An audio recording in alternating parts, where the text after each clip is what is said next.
Hello everyone and welcome back to our new video. So you want to sell custom or made to order products. For example, any personalized gifts or custom designs.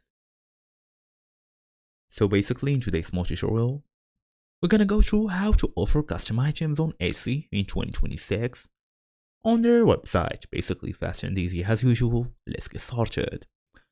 So number one, make sure you are fully connected to the internet. Go all the way and look for Etsy.com in your favorite browser, of course.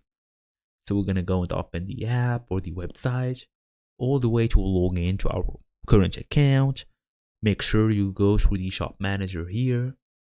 So I won't be able to access it since they want from me like every detail, every information. But for you guys, it's basically easy. Just go to the shop manager, go through the listings, create a new listing or edit an existing one, then turn on personalization. Add clear instructions for buyers. You should also set processing times that reflect customer work. All you're gonna do now is save and publish. We have also an optional feature like for fully custom orders. Enable custom order requests in shop settings. You can message buyers directly to create private listings.